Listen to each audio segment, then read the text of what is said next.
What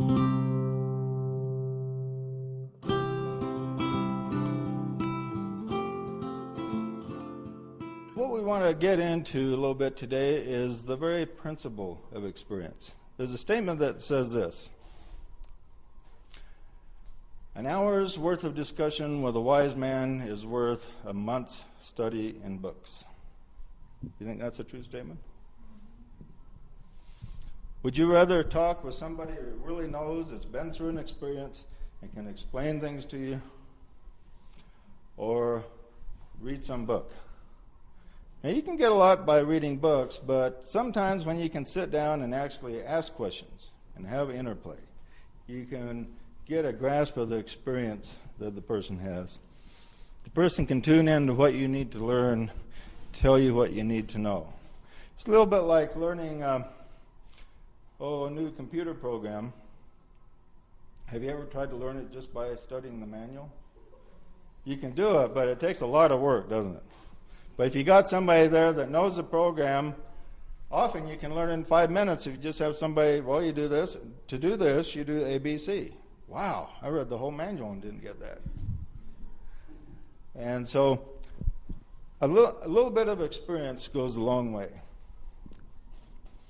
Now, this is one of the problems we have as human beings, is we have to learn by experience, or oftentimes what happens?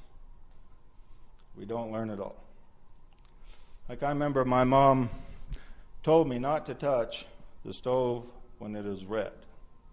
You know, the top of the stove, the burner. Actually, I paid a little bit of attention to that. I was watching it one day. I remember I was about 5 years old. I was watching it, and it was red, and all of a sudden it wasn't red anymore. I thought, oh, now I can touch it. But little did I know, it's still pretty darn hot. I touched it, and burned my finger. So by experience, I incorporated that into my system. I understood what red probably meant even worse than what I got.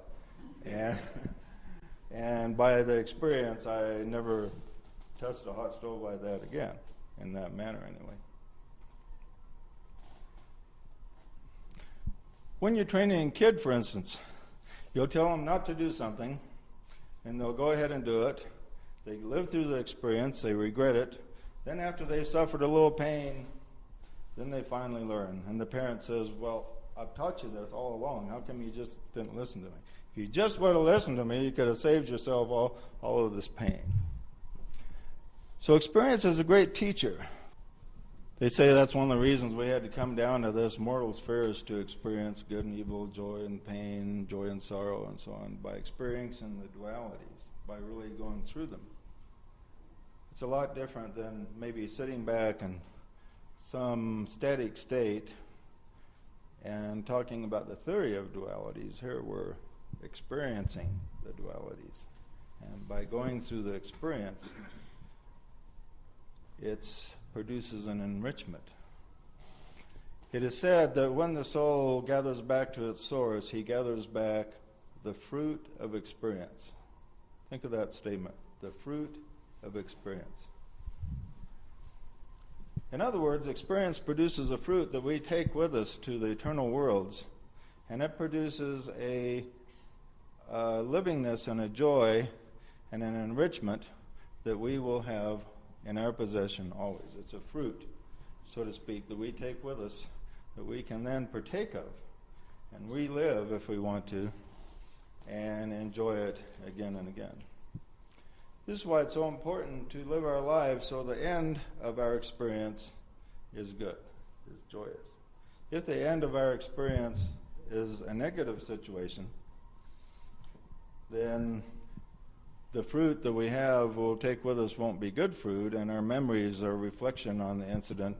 If, for instance, the end of your experience you wound up hurting a lot of people, and then you reflect upon it from a higher state, it won't be something very usable for enhancing your livingness, would it be?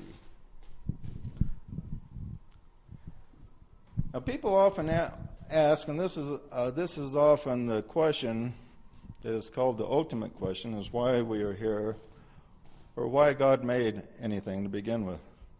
You look up at the stars at night. Every time I look up at the stars, I'm just full of wonderment. And I ask myself, the greatest miracle is that anything is here at all. I mean, that's a miracle. I mean, talk about not being able to see the forest for the trees. We're looking for miracles, but the greatest miracle of all is that that anything is here, that even a rock is somewhere. Even a planet, bare bones planet is somewhere, but the fact that a universe is here teeming with life, and we can see it out there, it's a tremendous miracle, and it's a tremendous miracle that we're here to begin with. So what's it all about? Why are we even here? Do you think it has something to do with experience? Now, we've all heard the statement that God is one. Now, let's go back to the beginning when God was one. He was in a static condition, just a condition of being. Now, visualize you being the one life, and you're only one, and nothing is really happening except maybe in your universal mind you imagine some things happening. But that's not really good enough, is it? You imagine, you daydream about stuff, but then God reaches a point where he thinks, I'm really getting bored with just imagining what creation would be like. I'm going to make a creation that's really real, and then I'm going to jump into it myself. I'm going to reflect myself and create divine reflections and extensions of myself all over this universe, and I'm going to jump in there with my being and my life, and I'm going to experience in reality, in a state of duality, where I'm actually going to go through it, not just imagine it, but I'm going to go through it and then work my way out of it. It's going to be tough. If I create a universe and I jump into it, it's a little bit unpredictable, everything that's going to happen. The one thing that I do have faith in myself in is that I can jump into this universe and work my way back out of it. I have faith that I can do that, or I wouldn't have do it to begin with. So God, in other words, saw the end from the beginning. But between the end and the beginning, he doesn't know everything that's going to happen. If he did, it wouldn't be that interesting. He wouldn't even do it to begin with. If he knew everything that was going to happen, he wouldn't even do it. If you were playing Monopoly with another person, and you knew every move in advance that everybody was going to make, and your opponent makes a move, and you have to make a predetermined move that you already knew you were going to make, and you make it, would the game even be any fun? The game is only fun because you don't know what's going to happen. So why does everybody say that God knows every little thing that's going to happen? He knew 1,000,000 years ago I was going to snap my fingers right now. Imagine how boring it would be for God if he knew everything that's going to happen. What the scriptures does say, he knows the end from the beginning. It doesn't say he knows everything in between.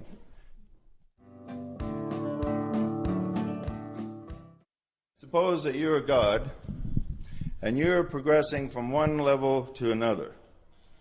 Now you've already perfected a creation on a lower level, and now you're doing it on a higher level.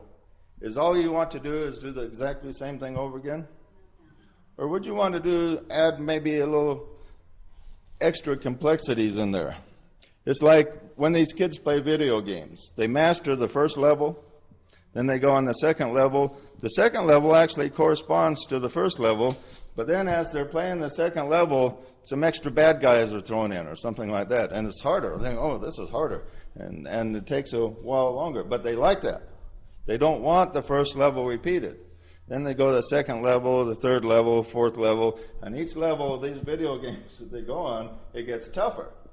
And they don't want to go through the third level, fourth level, repeated over and over. They like the idea that unexpected twists are added in the next level. It's speeded up, things get more difficult, it gets harder and harder and harder, and they like it.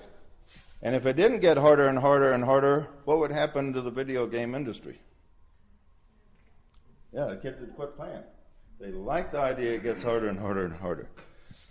You and I are created in the image of God, and when we study ourselves, it tells us about the mind of God. So if we like different levels, what do you think God likes? You think he wants different levels too? Yeah. They get a basic plot behind a video game, Star Wars or whatever they're making the video game around. And they have basic elements included in there. Then they take these basic elements, they start making the game simple so even somebody like James over here can play it. Actually, if I want something complicated explained, I go to James. But so they want something simple. It starts out simple and it gets more complex. And this is the way the progression works in our system. Now, God himself is like us. We are like God, and God is like us. God likes these different levels. And the different levels of God's video game is found in his creations. If we could go below the threshold of the atom and find out everything that's working down there, we'll find it goes from the complex to the simple. God started creation on a first level, so to speak, first level of difficulty. And then he introduced a second level. And the level that we're up to now is level 7, because everything is composed of 7 rays, 7 colors in the rainbow, 7 musical notes on the musical scale. The whole universe is structured from the atom to man on the principle of the number 7. We are on level 7. And we're going to stay there till the end of this universe. It won't be till an entirely new universal creation is created that the number 8 will go to level 8. But that will be so far ahead that it boggles the mind to think about it. Now what God did is he created this universe on the principle of illusion, and then he jumped into it, and when he jumped into it, because we're reflections, we're made in his image, so to speak, we jump in with him. And so here we all are in this universe, and we got to figure out what to do with it. This is what a lot of people don't realize, is they think that every step is planned 100% of the way. What is planned is what is seen by the higher lives is a vision of how the end should be. But how to get there is we don't know. And life is a little bit like a game of Monopoly. Think of a game that you really like, and Monopoly will often come up if you played it. And why is Monopoly fun? Why do we like to play that game? Why does it never go out of style? Because you get to get rich, own property. Right? And what else? What else is in it? There's an element of chance. Yeah. But you like to play Monopoly, even though you may land on somebody else's motel, right? Well, why do you want to play that? You could land on somebody else's motel and lose everything. They could land on yours and you could gain all their stuff. Well, that's right. But you could lose. Why play if you could lose? Opportunity. Why do you want to play something you could lose at? Adventure. For the action and the challenge. Have you ever played another game where, like, everybody kind of wins? Do you even remember the name of that game? No, you don't even remember. You don't even want to play such a game, do you? We love Monopoly because the hazards in Monopoly are probably greater than any game you can think of. When you can land on somebody's motels and lose everything. And have you ever done it and then you get a really sinking feeling? You know, and it's kind of irritating. You almost swear, I'm never going to play this game again, but then you come back and you play it again. Yeah. This is what God decided to do. He's sitting up there, no universe or anything, kind of bored. He said, well, I got to do something kind of more interesting in my next creation. What am I going to do? I know, I'll create a universe where there's all kinds of pitfalls that's going to make Monopoly look like a piece of cake. You know, and I'm going to make it really hard for myself this time. And I'm going to jump in this universe, and it's going to take everything I've got to be able to figure out how to get from A to B. Okay? It's going to take every piece of ingenuity me and my co-reflections have to figure out how to get out of this mess I'm going to create. And that's going to be interesting. It's a lot better than just floating around here in the void with nothing to do. So he creates the whole universe. He jumps in it, loses his memory, doesn't know why he's there, he just knows he's got to get out of it. And so he starts from scratch, and who are his fingers and toes and eyes and ears? know it's Joe's. Yeah, it's Tom and Jenny and Shelley and even Asaf. Gotta pick on Asaf. He's fun to pick on. But we are all the appendages to God. Even says that in 1 Corinthians chapter 16, I believe it, or 12. It talks about that Christ is the head of the church, and other people are the arms and the eyes and the legs and so on, the various parts of the body. That the whole body is actually Christ. Jesus was the head, but the rest of us in the body of Christ also belong there. We're also part of it, making us also bear the responsibility of Christ. So the whole universe has God plunging into it, and now after he's plunged into it, he's got to figure out what to do with it. And that's what makes it exciting. Now, a lot of people say, well, I want there to be a great plan so every step of the way is known. That makes me feel more comfortable. Well, if you play Monopoly and you know every roll of that dice that's going to be made, are you going to enjoy the game? Even if you win, if you know every roll of the dice you're going to make in the next 100 rolls, you know the next one's going to be 2, next one's going to be 7, next one a 9. Is it going to be fun to play anymore? No, it won't be any fun, will it? So God limited us. He made us limited so we can have maximum challenge. So God jumps in this universe not really knowing how he's going to get out. He just has faith in himself that his intelligence will work his way out, and it's going to be an interesting ride. It's going to be tough. It's going to be a lot tougher than the game of Monopoly and a lot longer, and he's going to need the assistance of every one of us to get him out. But he's here. He's lost his memory. He's in us. We've lost... we do not understand why we're here completely. We just know we have to move forward and make the situation better. We all know that inside of us. And that's the original purpose of God manifesting in us, is we instinctively know that we have to move forward and make things better. We all know that, don't we? And what do? We eventually will do that. A lot of us lose faith because some of us have bad accidents or diseases, or a lot of things go wrong, and we have wars and famine in different places, and we look at all these bad things and we think, boy, the world's going to hell in a handbasket. It's never going to get better. But we go back to this faith in the intelligence of God manifesting through all the life in the universe is always working to make things better, and always does. Life is a lot like the game of Monopoly. You know, we grumble at Monopoly when we land on somebody else's motel. It makes us very angry and upset. And we say, why did I ever play this game? But then after it's over, what do? Okay, let's play another. I lost this one, but I want to play another one now so I can beat you this time. So I can get the motels and you can land on them. But who wants to play a game where you know what every move is going to be? Where everything is always safe, where there's no fines, there's no motels to land on, there's no risk. Nobody plays a game like that.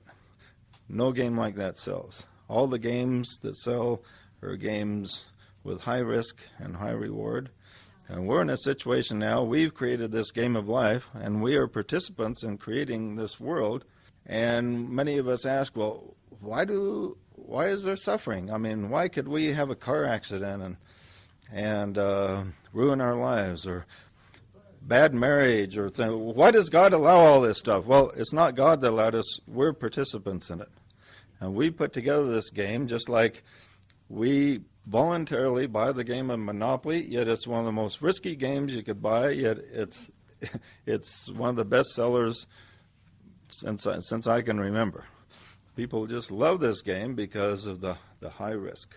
And we love the game of life, even though we complain about it when we're losing.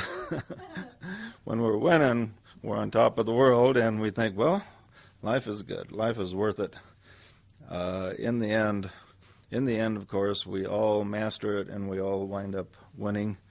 But when we all wind up winning, then we get bored, then we get together and say, well, let's create another game, but let's make it tougher next time. This Earth life wasn't tough enough.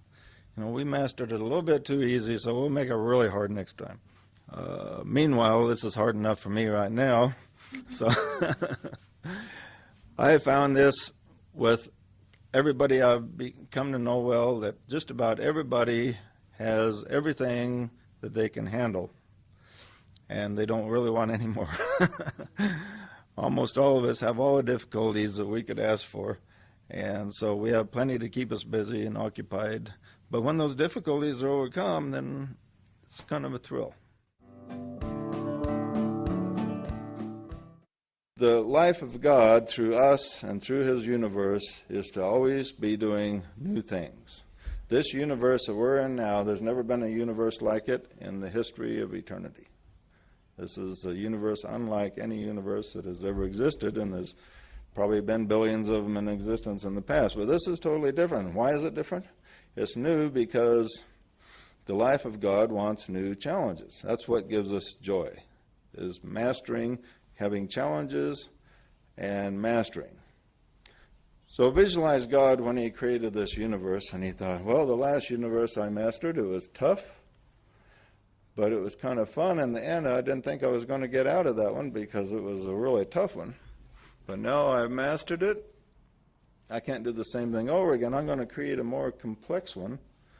And this is even going to be harder to create mastery in, and to master it to the extent that I can let it go and then create a new creation all over again.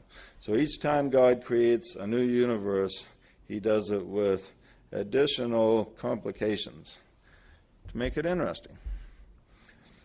Now, when we play a game, do we want to play a game where we win every time?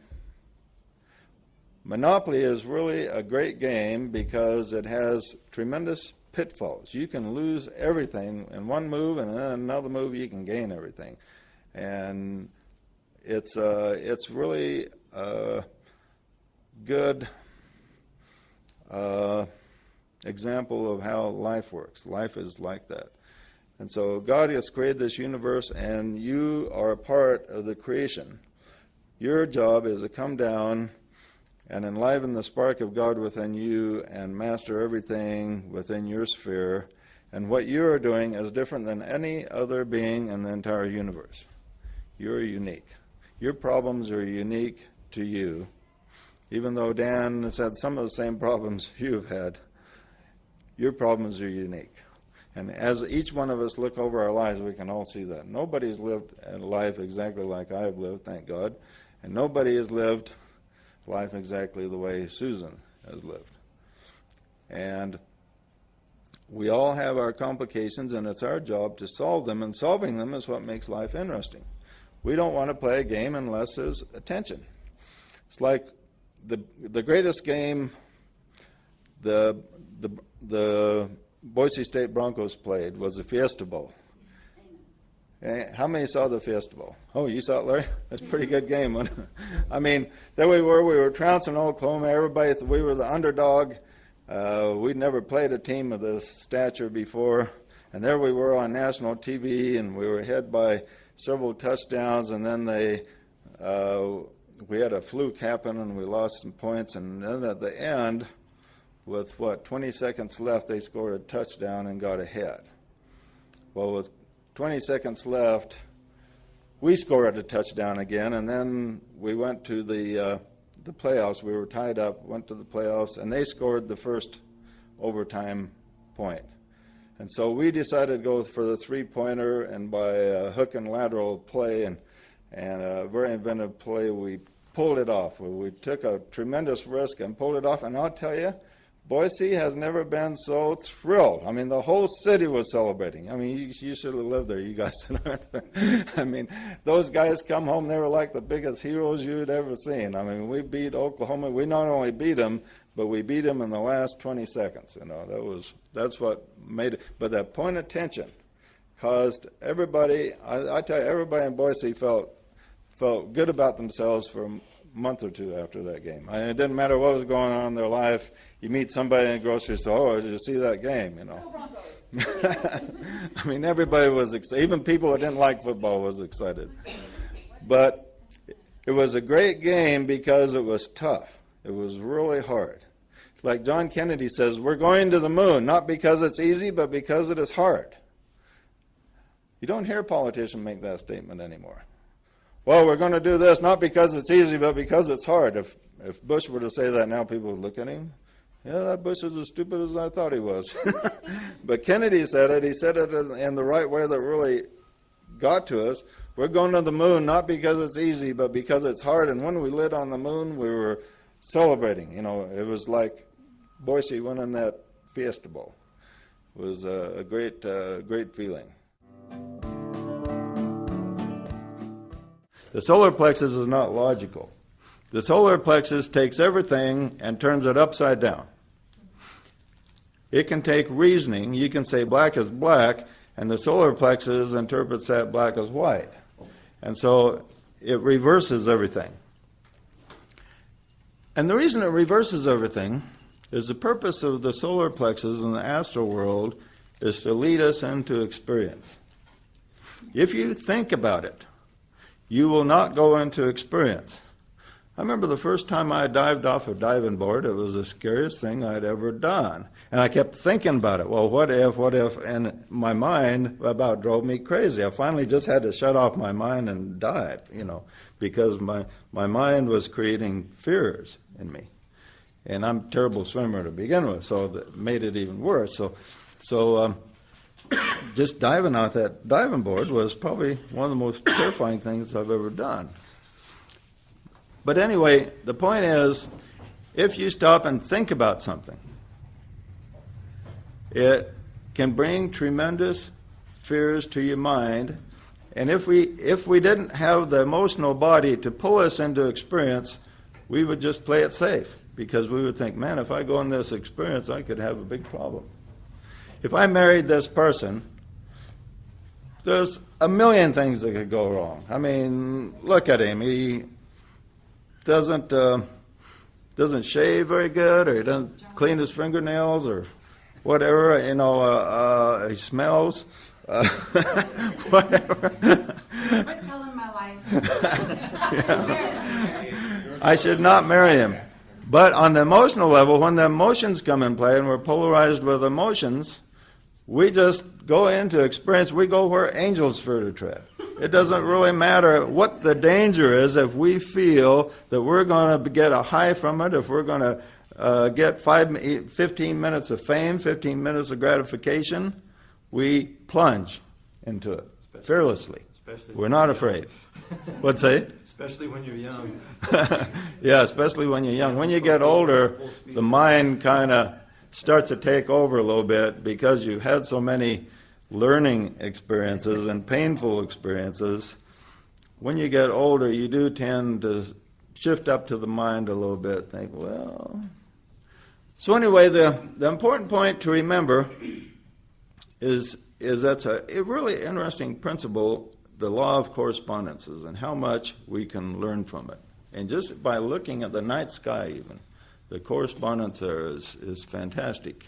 When we go to the highest realm, we originated there when our basic individuality began to vibrate, and light is produced by vibration. And points of light began to appear in the divine space. And it explains why we're all one. Because space is one, so the livingness of God reverberates through all divine space. And because you are a point in divine space and connected to divine space, you are connected to every other being that's existing within the divine space. Not only every other being, but every point of matter, every atom, every molecule that's in existence in divine space is connected to you. Connected to you by the space and by the vibration that reverberates through the divine space. So it's interesting to contemplate. So in the beginning, your intelligence began to manifest and then began to descend. We made the decision to manifest, and that created a point of light of which we were a part. Now, then we descended through the formless worlds. How that descent happened has never been explained by any teacher that I've ever seen, but especially descending through the formless worlds. But it began with just an increase of light, and then the ideas began to manifest as we enter into the atmic. This is the world of the ideas. And the ideas as to what you wanted to do when you came down and descended and came back up. And so the ideas began to formulate in your intelligence as to how you wanted to manifest, how you were going to be different than anyone else, how you were going, the lessons that you were going to learn, and how you were going to give God an experience that no one else has given him. Because have you ever thought about why God manifests to begin with? God manifests to begin with because he wants experience. He is a life form. And every life form craves experience. And they don't crave safety. And the explanation I always give is like the game of Monopoly. In the fact that we're attracted to games like Monopoly, football, things that are somewhat, the more dangerous it is, the more we're attracted to it. I love football, but it's a very dangerous sport. But the danger is part of what really makes it interesting. And the fact that you can lose everything in Monopoly or gain everything makes Monopoly a game that just won't go away. It's created, over 100 years ago, and it's still popular because of all the potential disasters in that game attracts us. Now, when God saw that he could manifest within the universe and multiply himself through all these billions of monads which developed in us, he saw that he was creating a game that had many levels and would be very difficult. It's like creating a computer game, except the game has 7 levels in it. And with a regular computer game, you can play 1 level or go 2 levels up and then think, well, I got so good, I'm going to quit. But when God entered the universe, there was no quitting allowed. He has to go through all the levels and come back up, or else he's stuck. So he has to descend and ascend, or the game is lost. So it's risky for him. And there's lots of perils. So we're told, Joseph Smith made the interesting statement that when God created the universe, he did it with fear and trembling. And D.K. also makes a statement that fear itself has its origins in the warp and woof of the universe, the fabric of the universe itself. I thought, warp and woof of the fabric of the universe. Interesting statement. Anybody know what warp and woof is? It doesn't have to do with type of weaving. Threads, the way they go. Yeah, in weaving threads. One way is the warp and the other way is the woof. So when something is weaved, it's weaved with the warp and the woof. So he says the warp and the woof of the universe itself is the origin of fear. Now, how did the warp and the woof of the universe have the vibration of fear woven into it? The reason it did was because when God decided to create this universe, he was afraid. Wouldn't you be afraid too if you had to jump into a universe and wasn't sure how long it would take you to get back out and to solve all the equations? You had to go in there and you had to rely on your little creations. You had to rely on Joseph over there, Darlene, Susan.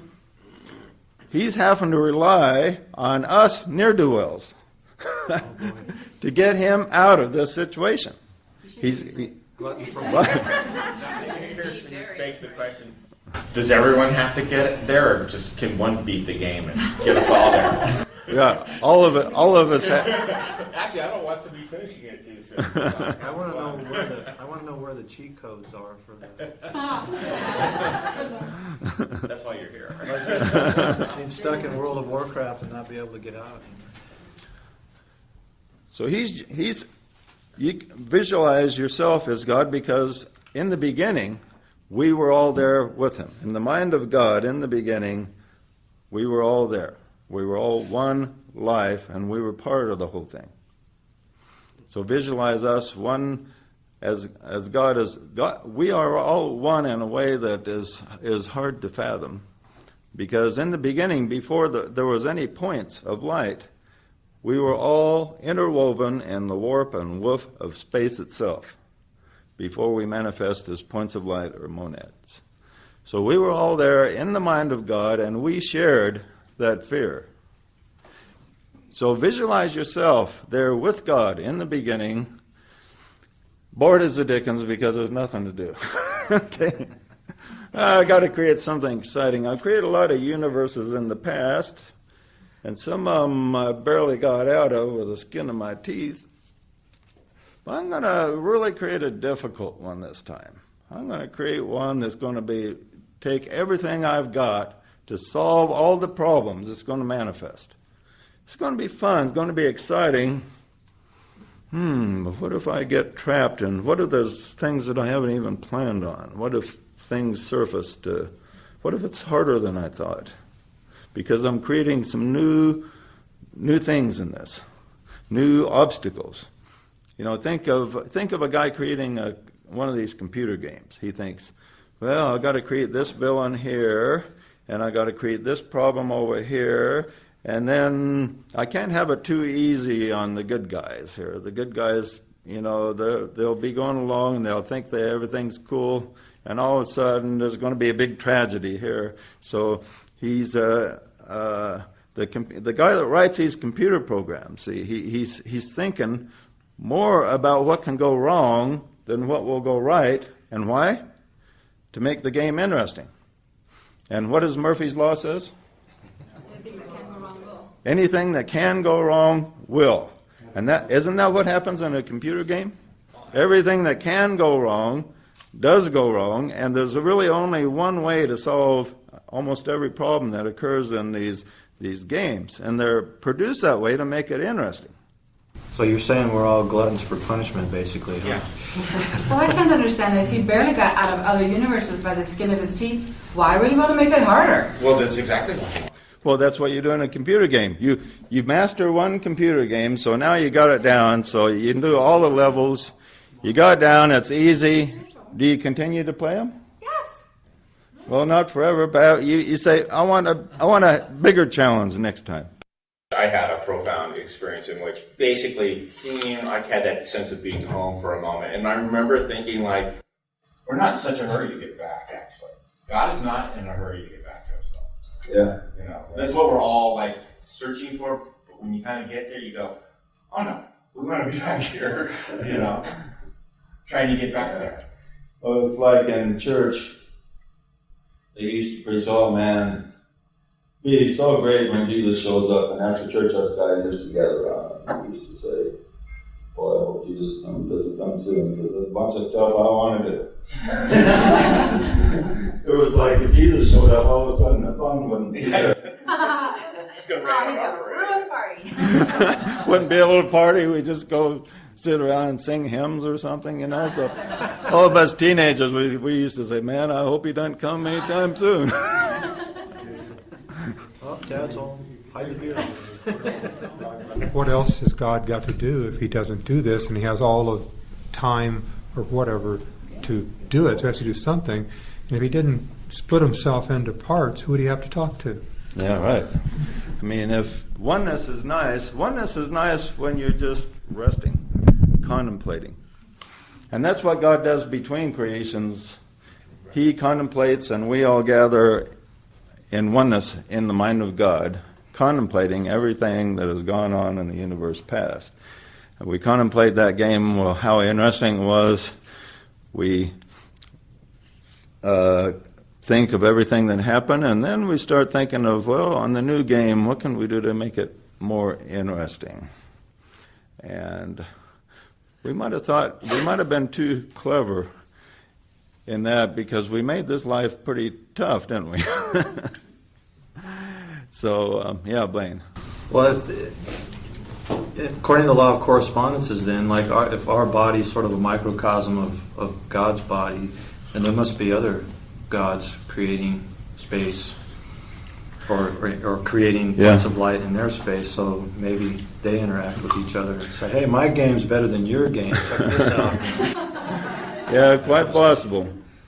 Matter of fact, in book 4, the Eternal Words, it talks about the question of, is the universe just all there is, or is there something, another universe beyond it, which is, I won't spoil it for you, I'll let you read that, but it's one of the more interesting things I've written, I think.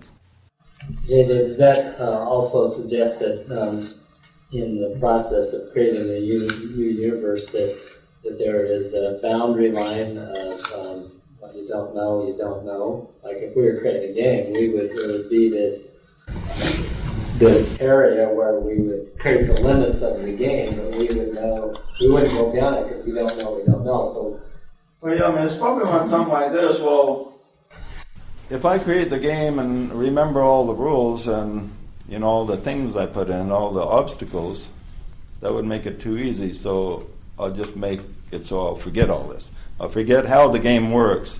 And so I'll approach the game as if somebody has created it for me. And that way, I will not understand how the game works. I'll have to learn the game bit by bit to solve all the problems. And that's basically what happened there. So in other words, one of the reasons God created this astral body that turns everything upside down, that makes black appear white and white appear black. And Isaiah complained about this. He says, people take good for evil and evil for good. He says, there's not one that knows what good is. Not one, Isaiah kept complaining. And he tried to teach people what was good for them, and they wanted to do the opposite. They thought the opposite of good. They thought evil was good. Well, it's just like our government. They think overspending is good. Both parties are really big on overspending. That's good. That's good for us to overspend. It's will benefit us all. And so they call something that is not good, good. Government is really famous for that. Everything the government teaches is for our good is we usually shrink back and say, not really.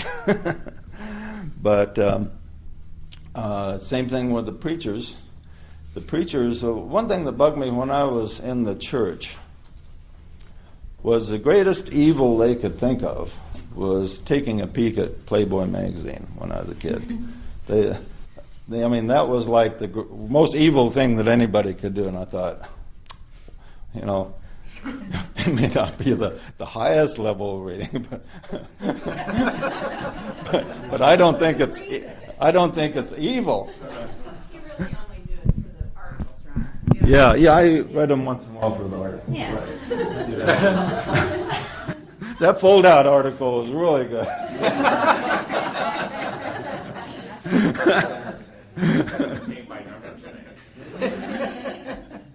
But I felt, if you do some backstabbing or say something that's really hurtful to a person, I thought when I was in the church, I thought, in my mind, that's a lot more evil than just looking at a Playboy magazine.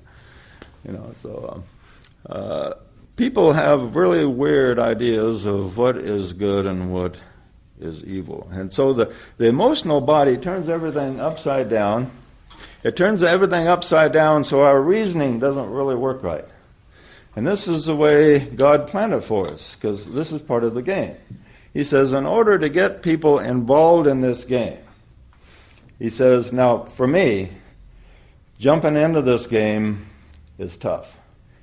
God actually thought it through, but, he wanted a new experience. A desire for the new experience was greater than the desire for eternal peace. So he creates this game called the universe. And it was a fearful thing to do. He did it with fear and trembling, thinking of all the things. Because unfortunately for God, in doing this, he had to do some thinking. He just couldn't create the universe on a totally emotional level. It's like when the guy creates the computer game. He has to do it on a very intellectual level. But he doesn't do it with fear because it's the poor sucker who's playing the game that undergoes the fear. Because he's not, he understands the game. But when God created the universe, all of us was going to forget anything about the game or how it worked. So we were all going to have to start from scratch, and he realized this, and it was a very fearful thing to do, to rely on people like you and me that don't know hardly squat about what we're doing to solve all the equations necessary to get back to the state of beginning. So it really is a miracle that we're here. It's a miracle we made it this far. The Kabbalistic tradition and the tree of life, I mean, I don't understand very deeply, but apparently, like, God had a couple of failed attempts, actually, at creating the universe. Well, yeah. The splinters and the points of light all came back because they just couldn't, get far enough. So he actually apparently failed a couple of times. Well, there's a lot of failures. I mean, well, just look at Mars, for instance. How big a success is that planet? And might have had a little life on it a billion years ago, scientists think, but it was just probably nothing significant. Other metaphysical people say there was life on Mars at one time, so who knows. But look at some of the asteroids. They're definitely barren and never had any life. People think, well, what was their purpose? And look at this planet. There's disease on it. There's all kinds of problems. You can't really find a perfect crystal. You can't really find the perfect flower, the perfect snowflake. Perfection doesn't really exist here, but this planet is evolving toward greater perfection. So things are not created in perfection. Meaning, and if creation is not perfect, that means the Creator is not perfect either. It's an illusion that God is perfect. Now, in the end, when the universe reaches its end, there will be what I call relative perfection. That was the word I was looking for. Right. So the best perfection we can ever achieve is what we call relative perfection, because perfection is largely in the mind of the beholder. What's the perfect song? Well, some people think it's one song is the best. Other people think another song is the best. Once you get to something where you have relative perfection, then what you choose as the ultimate is just a matter of taste, really. So God jumped into this game, and he produced the emotional world to entice us. Some people think the devil is the big enticer, but it was God that created the emotional world. And without the emotional world, we would just sit around and not do anything because we would be afraid to move, afraid to do anything. But this takes away the fear, because there's all kinds of enticements that occur to us. Some people are enticed by alcohol. Some people are enticed by gambling. Some people are enticed by love a romantic attraction that shouldn't even be, it seems like. But when you go in and out of experience, what do you think when it's over? How many here have had a bad marriage? Raise your hand. Okay.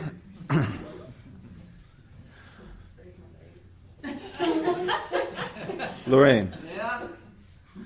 Would you trade that experience? Nope. It made me bigger, better, stronger. You wouldn't say if God come to you and says, I'll just take that experience out of your memory, out of your life like it never happened. Shall I do that for you? Would I lose my children? I guess if he took the experience away. Everything that was connected with that experience is now gone. Would you trade it? No. No, because there was good stuff in there too. Yeah.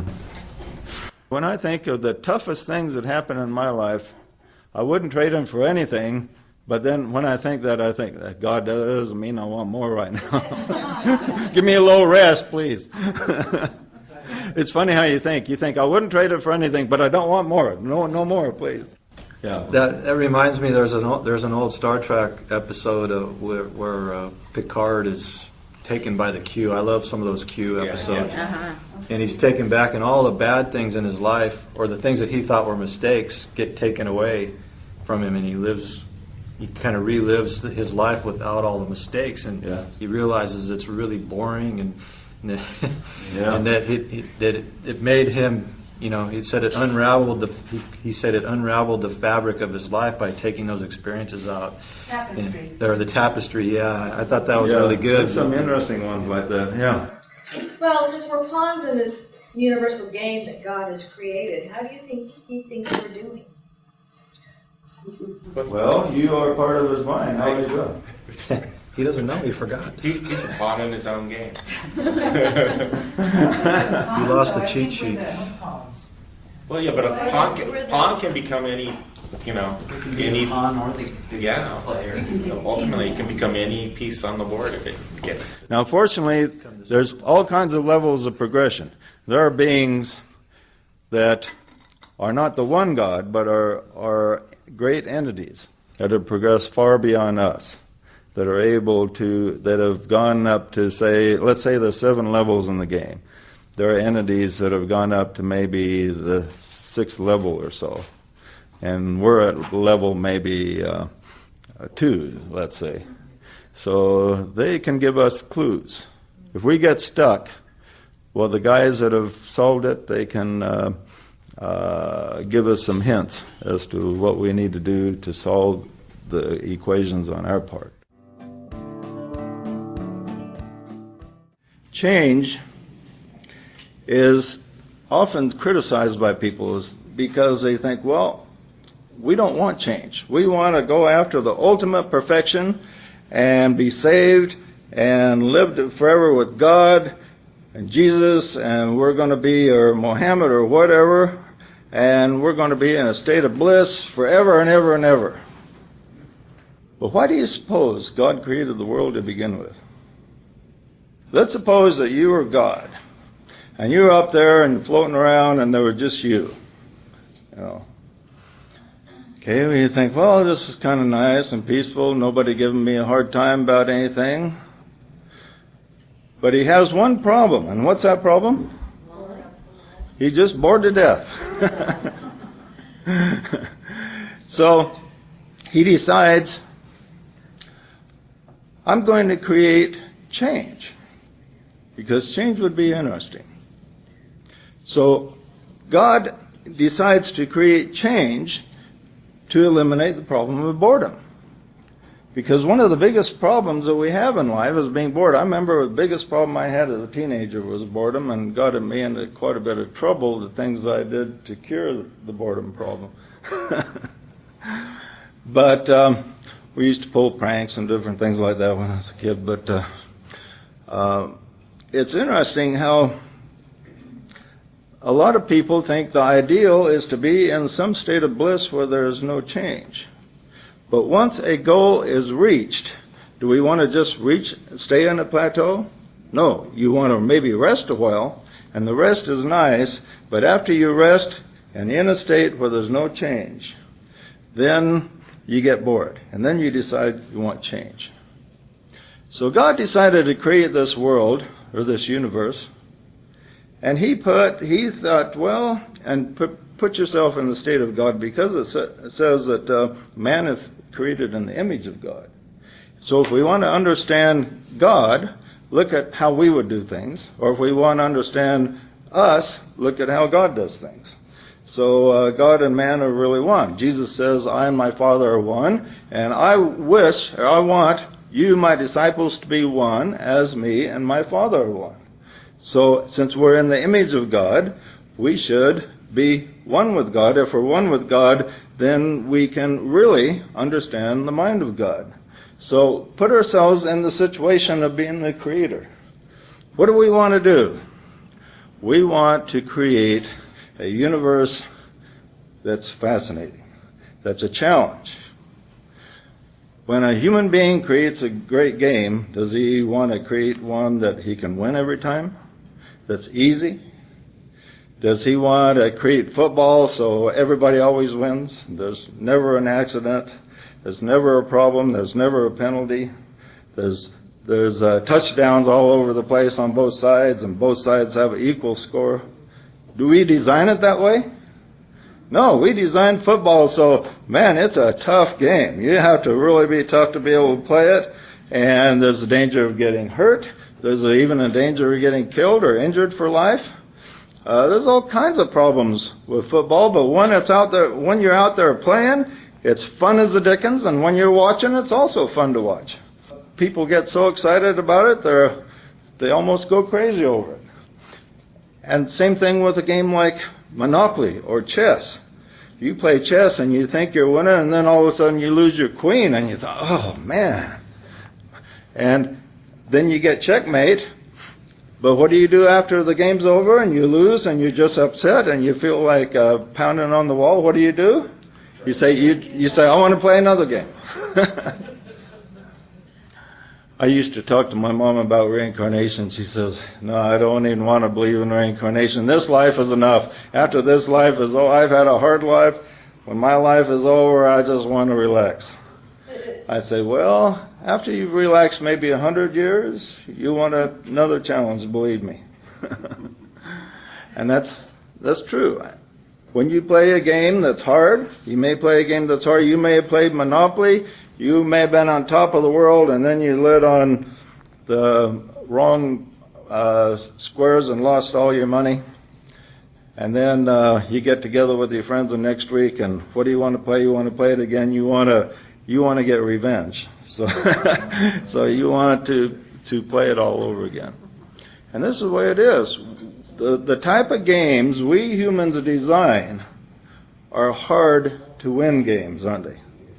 Monopoly is hard to win. Football is hard to win. Chess is really hard to win. The harder it is to win, the sweeter the victory, and the more fun the game is to be played. Yet what are the big complaints that all the atheists have about God? And the reason they say they won't believe in God? I can't believe in God because He would not create a world where there's suffering and all this risk. He wouldn't do that. Well, we do it. If we do it and we're the image of God, why wouldn't God do it? We created football, and man, you watch those guys batter each other in football. And we're talking about American football. European football is pretty tough too. But yeah, that's a tremendous risk in that game. You need to be tough. We design games that are hard, that have pain, and are tough to master, don't we? So why do we complain that God did the same thing for us? He designed a game for us. So this is a tough game we're in, and we're playing it to win. And you know, it's within us. Everybody has an inward recognition about this, because no matter how tough things get for us, there's something in us that keeps telling us to go forward.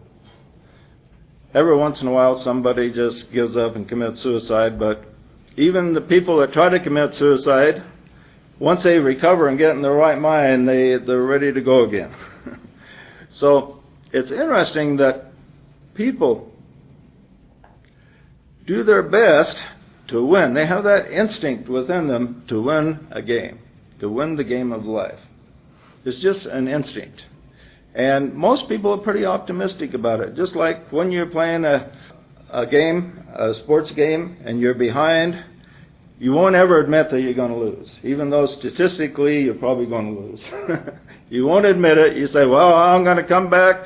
They interview the losing coach at the halftime, and he says, well, we're going to come back. We're going to make up those points. We're going to beat the dickens out of those other guys.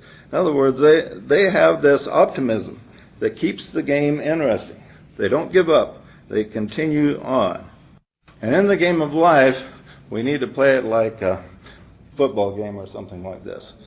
Because if we do that, if we realize that, yeah, this game of life is set up, it's the most fascinating game of all. It has so many parameters in, and there's so many different avenues to play. If you're playing football or chess or Monopoly or one of our games, there's only so many parameters in it. There's only so many avenues you can take. But in the game of life, it's really unlimited. It's the most fascinating game of all. And there's a number of ways to win. But there's no ultimate win. Once you win, It's a little bit like the video games they have, where they have different levels.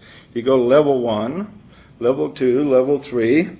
Now, when you get good at chess, you just either win or lose. But in the video games, which perhaps kind of reflects the mind of God in some ways, you go from one level to another.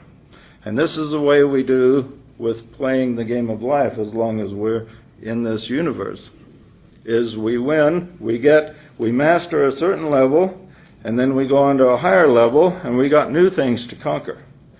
New stresses, new joys, new sorrows, new struggles.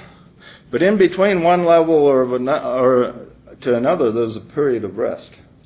There's always a period of rest because, and that's the principle of the Sabbath. Sabbath principle is basically this: we should take about 1/7 of our time to just kick back and rest. They have it wrong that, you need to just be black and white about the Sabbath. The Sabbath is a principle. And the principle is you need to give yourself enough rest to be reinvigorated. And that's the basic Sabbath principle, is just to give yourself a little bit of rest now and then. If you do nothing but work without kicking back and relaxing a little bit, then it'll be counterproductive after a while. You get too strung out, interferes with your health. But there's an important principle in just kicking back and relaxing.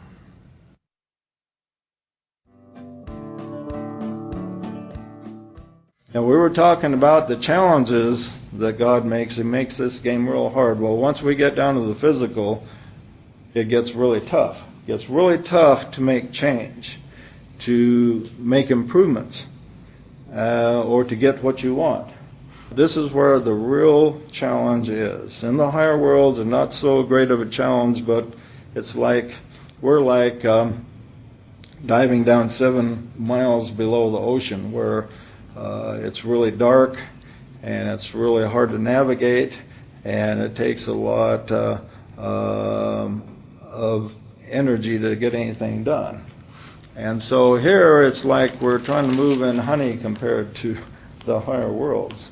But on the other hand, the joy of accomplishment when we do make some mastery over this physical world, when we do make some mastery, the joy of accomplishment is unlike anything in any of the higher worlds, because it's so tough.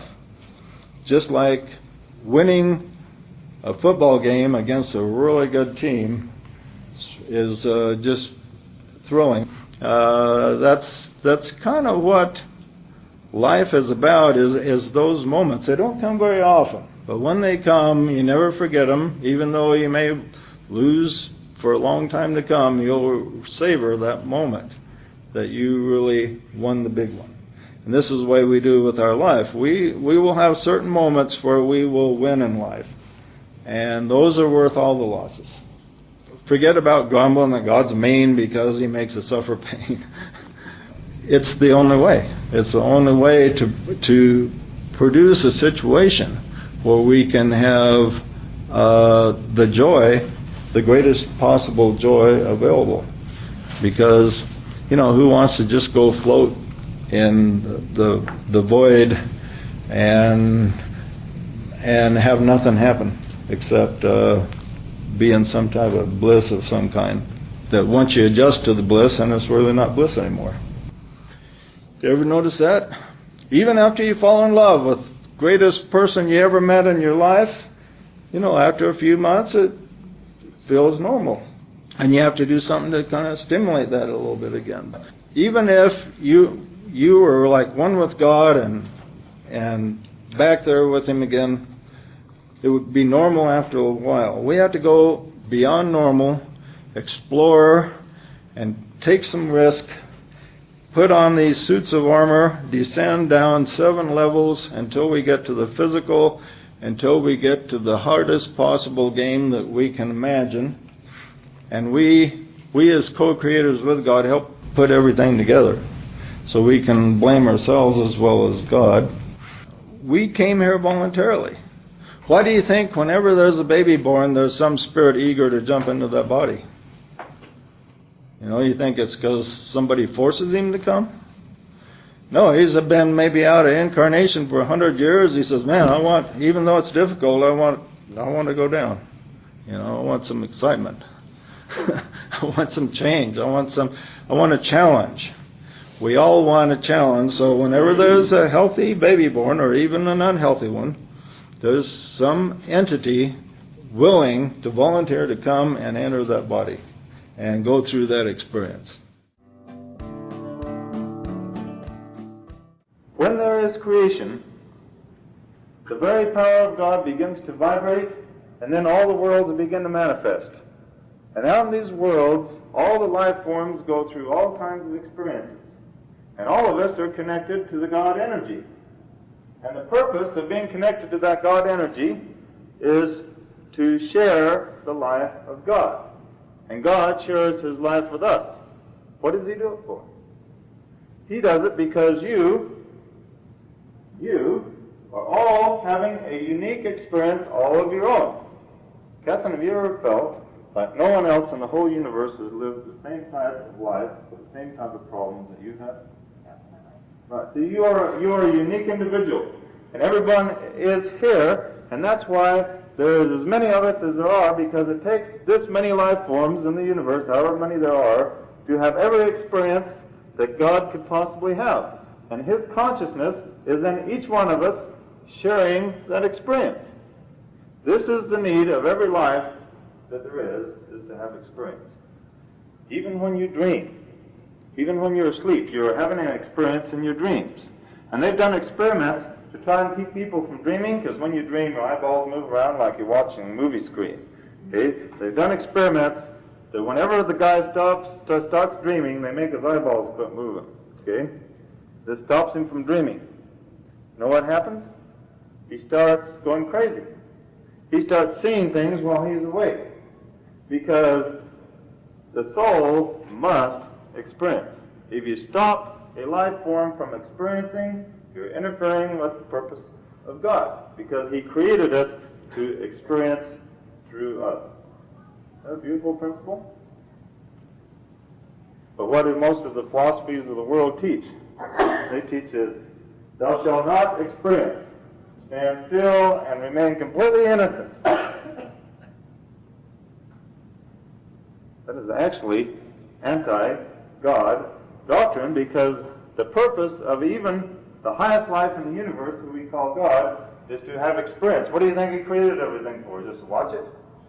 No, he created it because, even as the Bible says, in him we live and move and have our being, therefore he is in us, experiencing with us, no matter what it is. It's a very interesting concept. Michael Newton, who progressed people between lives, come up with a kind of interesting thing. He asked people that had experience between lives what they did for entertainment there, and he said they didn't really watch any movies or plays or anything like that, because all they had to do was really watch Earth. Because we're having every experience that's going on. So all they have to do is turn back and watch people here, and that's more entertaining than any movies that could be put together. So I thought that was kind of sounded right to me.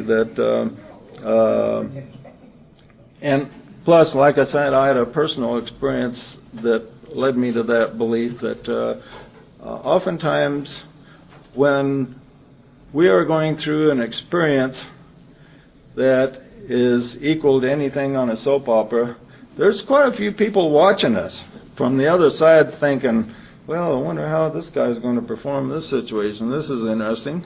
And we don't want to help him out because, that would spoil the fun of the plot.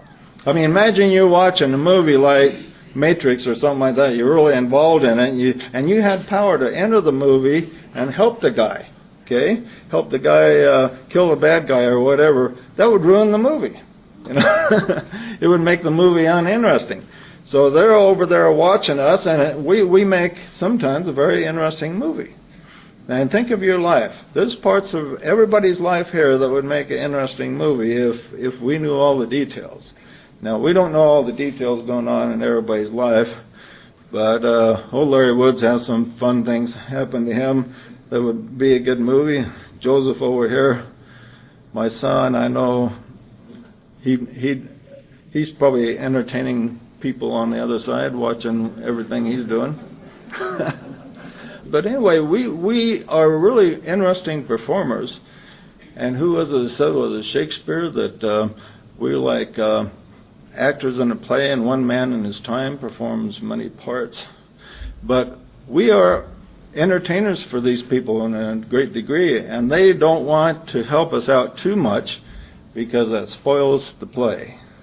But by not helping us out and seeing what we do in different circumstances, makes a pretty interesting story, especially when they see that we are able to solve our problems.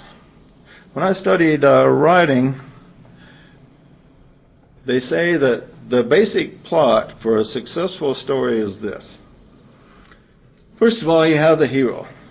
He's introduced at the beginning, or the main character. Then you introduce, if you're going to write a good story, you got to introduce a major problem the lead character has. Okay, the lead character has a major problem, and then the problem gets worse and worse and worse and worse, all throughout the story. And if you want to really keep the reader's attention, this is the way you got to write it. It keeps getting worse, and the hero fights and comes up with solution after solution, and it looks like maybe he's got it conquered, and then it gets a lot worse again.